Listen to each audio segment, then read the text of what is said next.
But why, some say, the moon? Why choose this as our goal? And they may well ask, why climb the highest mountain? Why, 35 years ago, fly the Atlantic? We choose to go to the moon.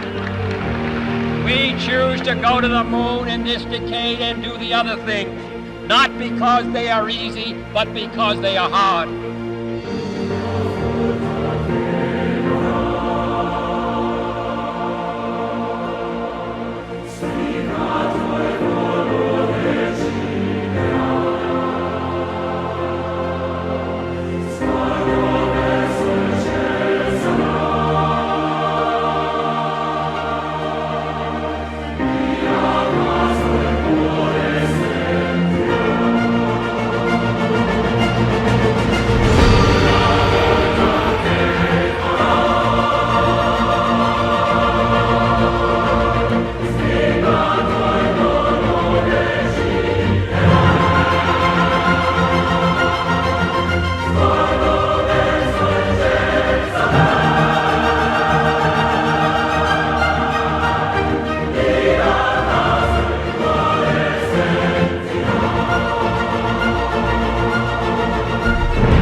Ignition sequence start.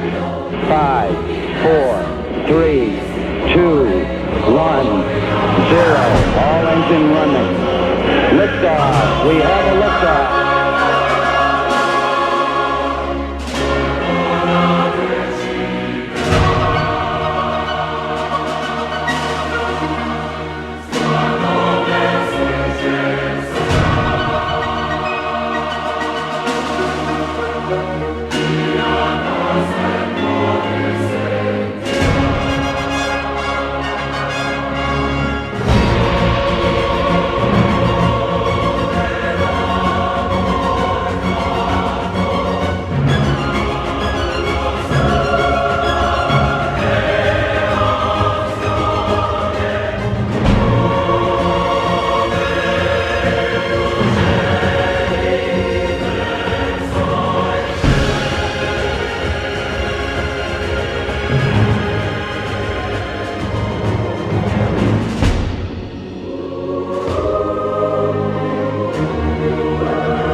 That's one small step for man,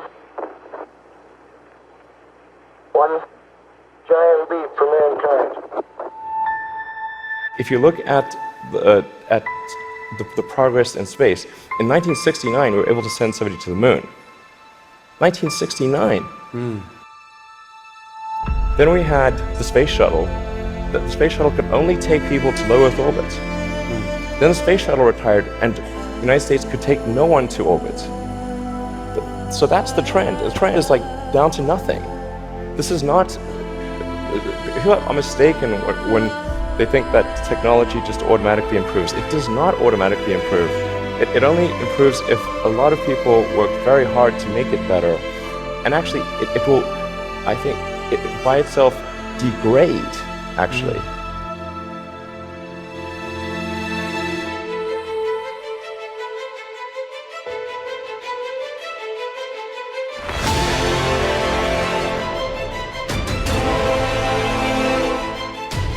You look at great civilizations like ancient Egypt, and they were able to make the pyramids, and they forgot how to do that. And the Romans, they built these incredible aqueducts. They forgot how to do it. 2, 1, 0, and liftoff, the final liftoff of Atlantis on the shoulders of the space shuttle. America will continue the dream.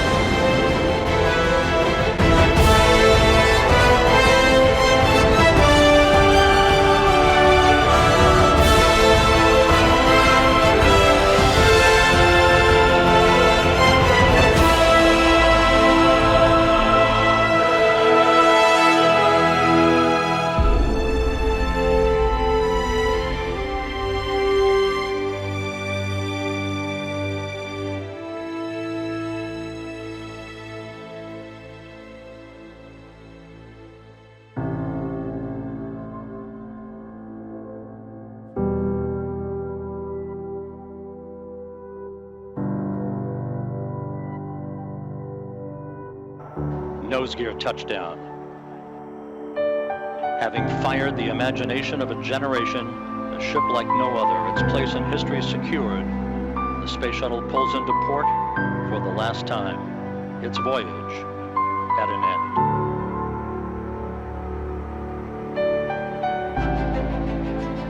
I think starting a rocket company is an unusual thing to do and pretty risky. But I'm a big believer in us becoming a space-sparing civilization and ultimately extending life beyond Earth.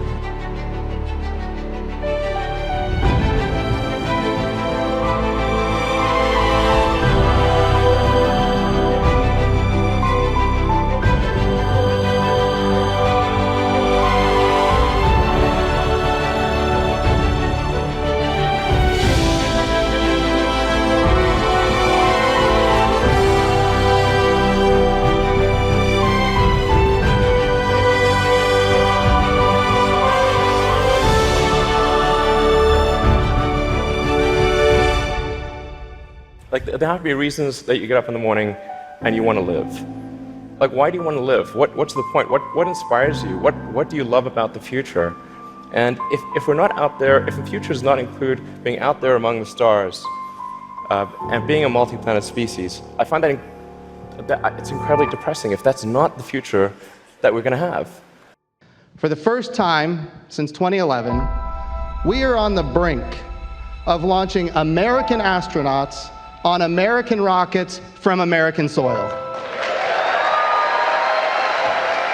And now it's time to meet the brave Americans who will be flying on these spacecraft developed right here in the United States. Introducing NASA astronaut Bob Behnken.